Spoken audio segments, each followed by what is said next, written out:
Yes, it is. Girl, you better sing into existence. All right, we're going to believe that in faith. I'm extremely overwhelmed. As you all know, I'm a woman of much words. Yes.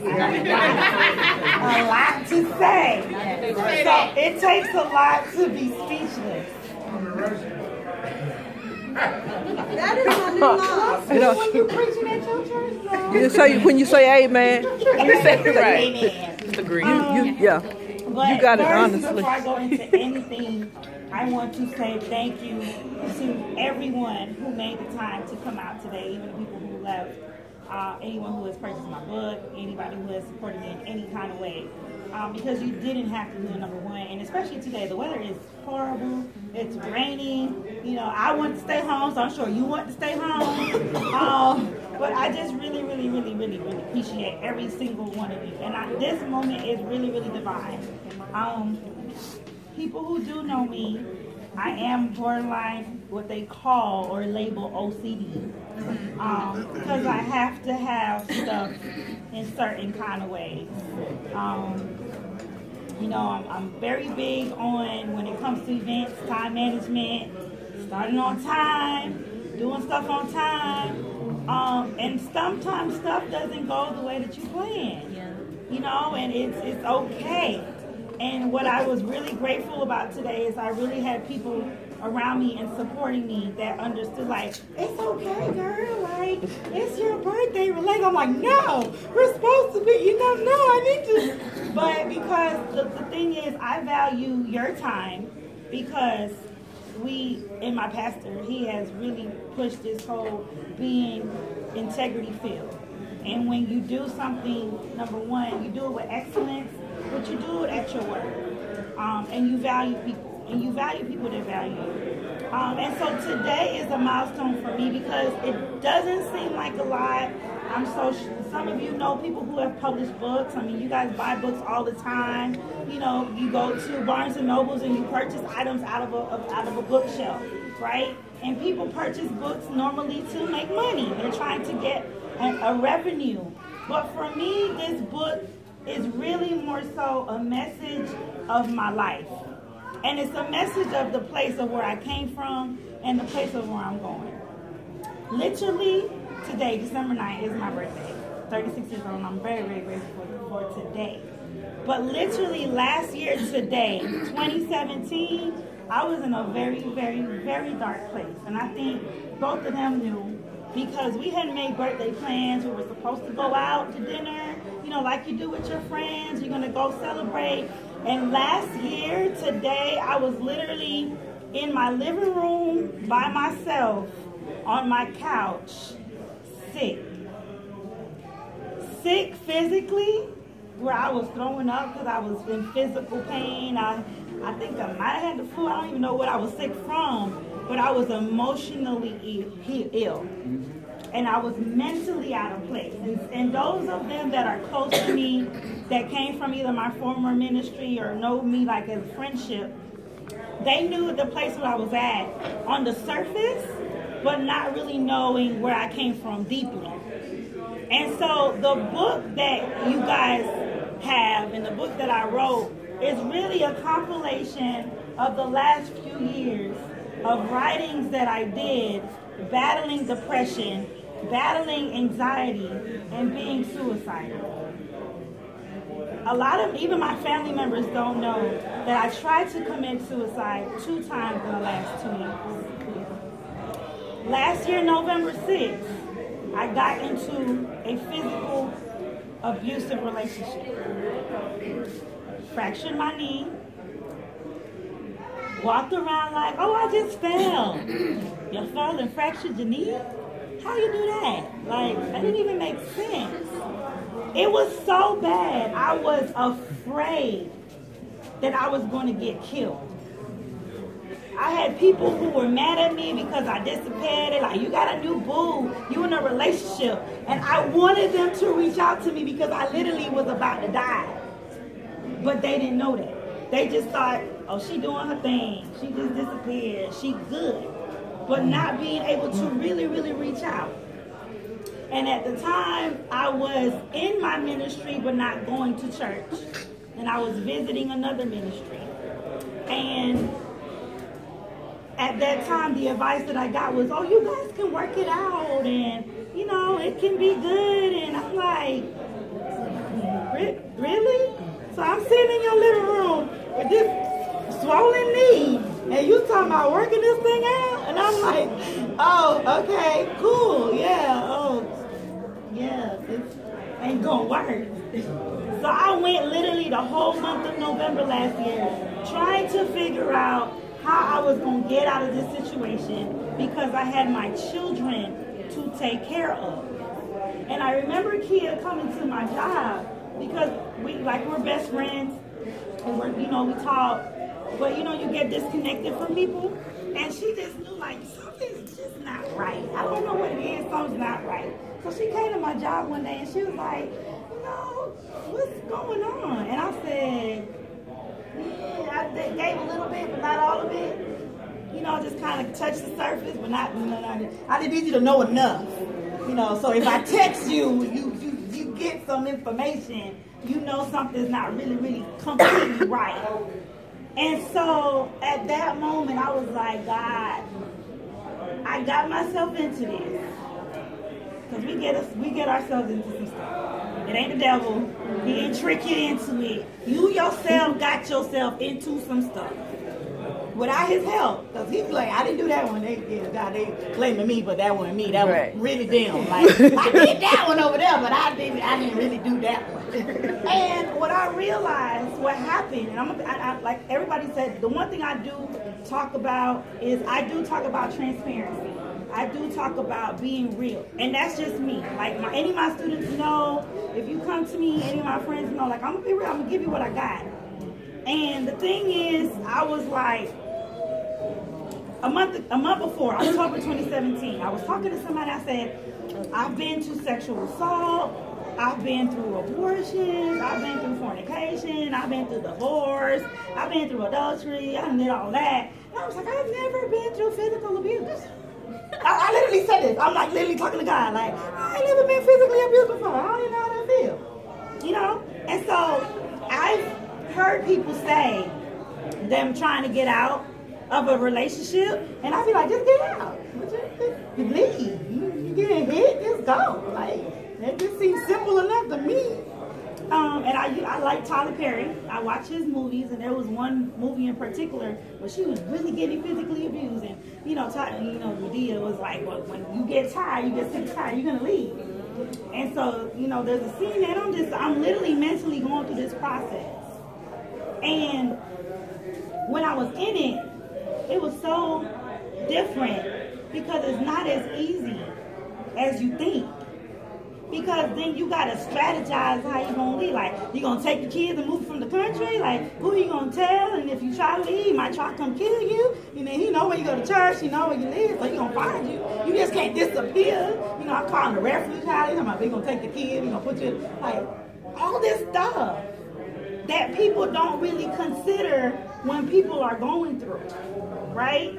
And so I was like, oh, so you really just gonna give me this test, so that when I learn the relationship that I got with God, is don't say nothing that you really don't want, because then he gonna really give it to you. Oh, you want to? Oh, okay, I'm gonna show you. Okay? Even though you got yourself into this, I'm gonna show you. So then he also gave me strategy in how to get out. And so for the last couple years, I knew I was sad. I knew whatever. But then until I started getting help and really seeking counseling, I didn't really know how bad I was, because like everybody says, I am that friend, I am that sister, I am the like go raw, have fun, smile. I am that person. But I'm also that person that for the last couple of years was suicidal. I was that person who battled with that depression state. I was that person who tried to take pills and try to do that, but then because somebody called somebody, they had a key to my house, and they walked in my house while I'm laying on the couch, that God was like, no, you are not allowed to do this. And the things that kept me really fighting was, number one, my children. That was my first thing. I remember in 2014, I was in the bed, and Nola was laying next to me. Of course, he was younger. And I was really about to just like take my life.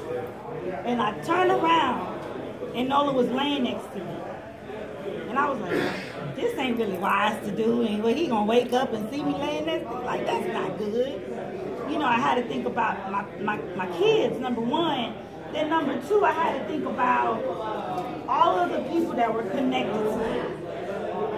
And was I going to really be selfish to that place to grieve them in a way to take my own life? It's one thing when somebody died because your grandma got cancer, or someone dies of an older age, or there's a car accident, something that's unbeknown to them. It's still difficult to deal with, but it's easier to kind of process. But then when someone takes their own life, you trying to figure out, what happened? What did I do? Was it my fault? Was it something I could have did? Was it something I could have said? Like, could I help them? And so all of these things come into individuals and they battle. So I had to get to a place where I was like, I'm hearing all of this. I know what the church says. I'm going to church. I'm reading the word. Going to the altar. Crying, delivering me. Yeah, all of that. And most of us have been there. We go to church every Sunday. We go on a Bible study every week. You know, some of us are in ministry, you ministers, and you in positions and things like that. You're operating, but we're operating really bleeding on people. We're bleeding at the workplace, we're bleeding at the families, we're bleeding at the church. We're doing all of this damage to people, and we don't even realize that we're being damaging. You know, and a lot of us cope in different ways. So everybody doesn't do the whole depression sad thing, right? So everybody doesn't have that story of like, I was depressed and sad. But some of us, we work a lot. We're workaholics. And we ain't just working because he just gave us the ability to work. We working because we don't want to deal with what's going on at home. So what we gonna do? We're gonna go to work here, gonna work here. We just so busy. You gotta go work. Ain't that much work in the work. And then you ain't even getting paid that much money. Like, ain't no extra money. Like, usually if you work more, you got multiple businesses and things like that, there's extra revenue. But if you still working 60, 70, 80, and you still getting that one paycheck, that's a problem. I'm just saying, there should be some extra income with that extra work, right? Some of us are alcoholics, so we just like to drink. We drink so much. Some of us turn to marijuana or drugs or whatever the case may be, right? And so everybody is different in how we cope with our issues. Everybody deals with their things in different ways, different formats. Some people are churchaholics. They don't teach this. They don't tell you about churchaholics. I was churchaholic because I went really extreme, right? So I went really like club, top flight, alcohol, dudes. Like, I was out there, y'all. God has covered me from a lot of things. I'm grateful. I went that way, and then I went to the other extreme. I'm in church all the time, like every week, 2 o'clock in the morning. I'm doing all that stuff. Every 5 days, 7 days, every revival. We going to everybody's church. We visit everything. That's the old church. The old church, not this church. He know that. She know that church. But I became consumed with religious behavior, that it became consuming, because what I thought was being healthy for me was just another way to try to cope with your issues and your problems. And then you're not spending time with your kids, but you're in church. You married, but you ain't even with your husband. You wonder why your husband don't want to go to church, because he see what's going on at the church. You can't see it. But all of these things, so it's just what we think is good coping or good places are good people, and very much so, they are good people, and they are good places. Because the church that I was at is a great church. The pastor at that church is a good pastor. He has great vision. There was nothing wrong with with that place, but it wasn't the fit. And what I was doing wasn't good. So if I was at a better place, if I was in a place where I needed to be, and I was wherever I needed to be, then it would have been a better experience. Don't do that. Don't do that. See, you might get on this bike, all church members think smart. Y'all don't put it on Facebook Live. I'm going to get a text message when we leave. Oh, it's ready now. But I said that because, you know, most of us in here, I believe, are of the faith. Most of us believe in Jesus Christ. But if you do not believe in Jesus Christ, the first thing I would say before I even sell a book or, you know, do another event or whatever, the first thing I would say before anything is you have to have Christ in your life. I can only share what works for me. So my message is, first of all, Christ. When people ask me, especially nowadays when things happen in my life and when the way things happen, they're like, how you did this, how you did that? God. I don't have a recipe other than God. Now I can help you how to get to God and how that can work for you. But then outside of that, what I really learned, I really appreciate, and I'll do my plug-in right now, I was wait to the end, but I really appreciate my spiritual parents, Pastor T and Pastor Ty, because they've also really ingrained and taught me a new level of faith, but a new level of understanding faith. So a lot of us go to church and we read the word, but we don't understand it. And so we expect God to do things for us, and God is looking at us like, I'm really waiting on you. Like, I'm really just waiting for you to do what I asked you to do. Like, I'm really waiting for you just to make that phone call to that person that I told you to call. Like, I'm really just waiting, we're in the series of forgiveness, for you to forgive that person that I asked you to forgive. I'm really just waiting on you to publish that book that you feel nobody's going to do. I'm really just waiting on you to plan that event that you feel like nobody's going to come to. I'm really just waiting for you to even get in the car and just drive down the street. Like, it's really sometimes very simple things. It's nothing grandiose. It's nothing really big. And so what we need to understand as we move forward, and when I share this message of Shogo, and what Shogo is really about, a lot of you might see me on Facebook and I post this whole walk with purpose thing, walking with purpose, and I don't know what does that mean. I got a lot of people like, oh, what does that really mean? What it means, walk in your purpose. What are you purposed to do? For me, it took a long time to accept what I was supposed to walk in, because I had so many people who were just questioning what I was meant to do. Or you had a lot of people who didn't understand your vision, so that now they want to switch what you're doing to do something else. And then you're uncomfortable, and then you're like, but that ain't really, okay, I'm gonna do it anyway. And then that's when the problem comes into place, because then we turn into these people pleasing instead of really being transparent and honest. And so where I lost myself is I stopped being transparent and I stopped being honest. I stopped being integrity to who I was. And my mama told me this, I think it was a